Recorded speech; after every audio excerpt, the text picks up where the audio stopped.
A nossa questão comentada de hoje é uma questão do Instituto Federal de Pernambuco, do ano de 2019, e vai tratar sobre algum aspecto ligado ao estudo do período composto, as relações lógico-semânticas do período composto. Vamos dar uma lidinha na questão? Vamos lá. Releia o trecho.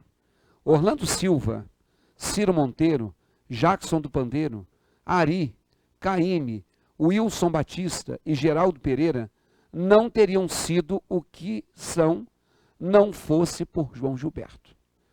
Tampouco Lira, Menescal e Tom Jobim, ou os que vieram depois e os que virão. No trecho, Caetano Veloso usa conectores subentendidos ou explicitados para sinalizar determinadas relações de sentido e imprimir o rumo argumentativo que deseja dar a seu texto. Nos 4 casos, as relações sintático-semânticas expressas pelos conectores são respectivamente de. Não sei se isso para você está muito claro, mas eu gostaria que você fizesse aquilo que todas as vezes eu te peço. Amplie a sua tela aí, pause essa questão para que você tente pelo menos se virar, como se você estivesse fazendo uma prova. O que você marcaria? Só então você volte aqui comigo. Vai lá. Mas só vale se você de fato tenha pausado a imagem. Porque se você deixou o vídeo correr e aparecer aqui de novo, nada feito. Vou te dar uma segunda chance. Coloque aí na tela. Pause a sua imagem. Agora sim. Se você resolveu, Deus te ajude. Olha só. Nós temos aí, observem comigo, 3 conectivos destacados. O, tampouco, o ou e o e. E você tem nas opções 4 ideias. É porque falou, inclusive, no enunciado, que os conectivos são subentendidos ou explicitados. Então, se são 3 e tem 4 ideias, um está subentendido. E provavelmente é o do primeiro período. Vamos dar uma lidinha o que está falando. Orlando Silva, Ciro Monteiro, Jackson do Pandeiro, Ari, Caíme, Wilson Batista e Geraldo Pereira não teriam sido o que são, não fosse por João Gilberto. Aí nós não temos um conectivo. Eles não teriam sido o que são, não fosse por João Gilberto. Mas nós podemos colocar um. Eu poderia dizer assim, eles não seriam o que são se não fosse por João Gilberto. Se João Gilberto não tivesse sido precursor, eles não seriam o que são. Se eu não tivesse te ajudado, você não seria o que é hoje. Se eu não tivesse feito o exercício, eu não ganharia o ponto. Na tela, esse se, que implicitamente a gente poderia colocar, não é de comparação, como diz a letra A, ou como diz a letra C.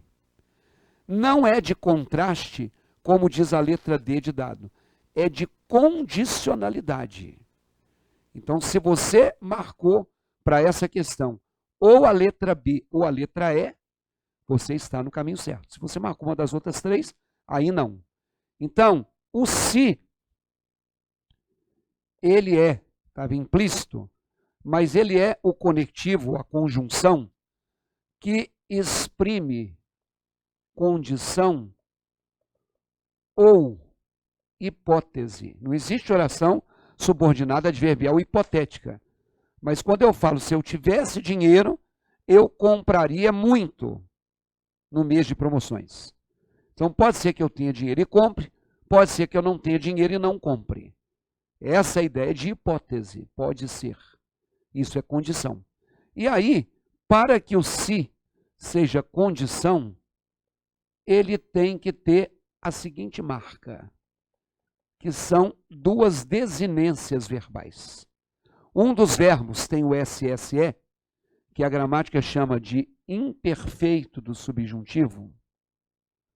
Não que a banca vá te perguntar isso aqui, porque cada vez menos se cobra a nomenclatura. E ela tem que ter o que se chama futuro do pretérito. Porque tanto o imperfeito do modo subjuntivo exprime hipótese, quanto o futuro do pretérito também exprime hipótese. Então, se eu recebesse, compraria a TV. Eu ainda não recebi, eu ainda não comprei. Por isso que eu não comprei, eu compraria é futuro. Olha o uri aqui. E esse se, que é o conectivo, está associado ao outro do par, que é o imperfeito. Se eu recebesse, eu ainda não recebi. E lembrando, esse se só pode ser de condição com uma condição, se ele for sinônimo da palavra caso. Então, cuidado, não vá pensando que necessariamente todo se exprime condição. Beleza? Vamos lá na tela de novo. Aí está dizendo assim, eles não teriam sido o que são, não fosse por João Gilberto. Tampouco Lira, Menescal e Tom Jobim. Nós estamos em dúvida entre duas. A letra B que fala que depois da condicionalidade o tampouco é oposição, e a letra E que fala que é uma adição negativa. Você acertou a questão se você marcou a letra E. Porque ele fala fulano, fulano, fulano e fulano não seriam isso. Tampouco Beltrano, Beltrano e Beltrano. Então, estou somando todos os que estão na primeira frase com todos os que estão na segunda.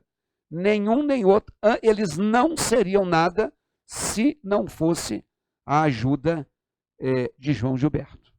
Então, quero que você saiba que quando se fala em adição da oração coordenada sindética aditiva, tem vários conectivos.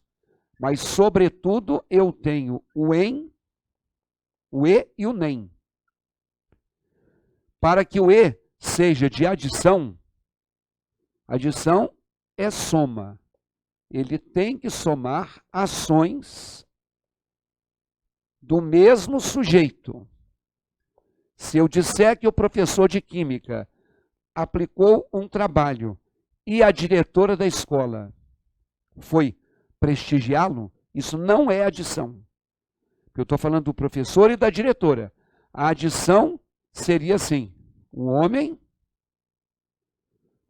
trabalha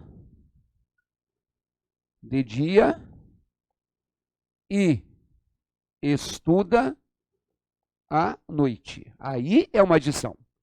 Porque eu tenho duas ações: a ação de trabalhar e a ação de estudar, unidas pela conjunção ou pelo conectivo e. Quem trabalha é o homem e quem estuda é ele também. Então isso dá uma ideia de adição. Agora, o nem, ele não soma ações, ele soma negações. Então, por exemplo, ele não vai somar duas coisas que alguém fez. Ele vai somar duas coisas que não se fizeram. Por exemplo, eu diria que o homem não estuda nem trabalha. Ao dizer que o homem não estuda nem trabalha, eu continuo tendo duas ações: estudar e trabalhar. Só que agora o homem não está praticando, ele não estuda, ele nem trabalha. Quem não estuda é ele, quem não trabalha é ele. Agora quero chamar a atenção que esse nem é sinônimo da palavra que apareceu na questão, tampouco. O homem não estuda, tampouco trabalha. Eu só peço a você que não faça o seguinte: o homem não estuda e nem trabalha. Enem é o Exame Nacional do Ensino Médio. Eu não devo usar dois conectivos.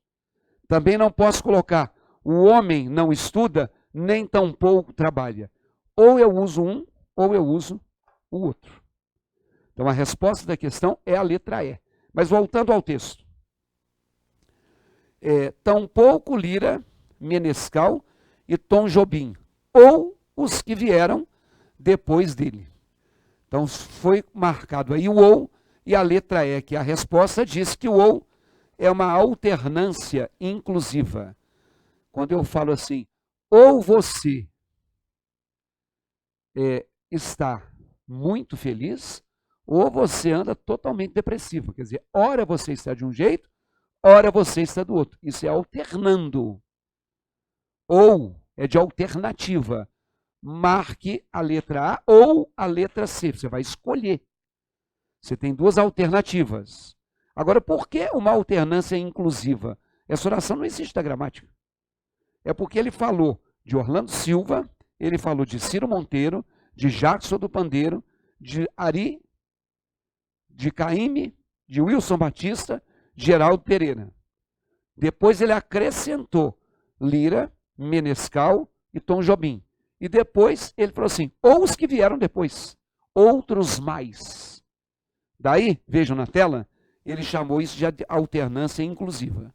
E depois, quando fala e os que virão, olha o e, marcando adição, como eu falei com vocês. Agora, gente, o assunto de período composto é um assunto complexo, é um assunto grande, é um assunto extenso, e é um assunto que cai sempre em prova. Para você que está se preparando ou aguardando o edital que ainda não saiu, fica aqui a minha dica. Se você for à minha página, o www.ricardoerce.com.br, tem um produto lá chamado Cardápio de Português. Procure lá, cursos, Cardápio de Português. Um chamado Conjunções ou Relações Lógico-Semânticas. Sabe o que eu fiz? Eu peguei várias questões de concurso, de bancas variadas, não importa qual é o seu, e cada uma dessas questões foi um pretexto para eu construir a teoria sobre as ideias das orações coordenadas e as suas conjunções, e das orações subordinadas e as suas conjunções. Então, cada questão a gente anota uma parte teórica. Não rapidamente, como eu fiz aqui, mas de uma forma mais detalhada. Então, vá lá e conheça www.ricardoerce.com.br. E, ó, tem outros pratos no cardápio de português. Tem outros assuntos, tá bom? Um abraço.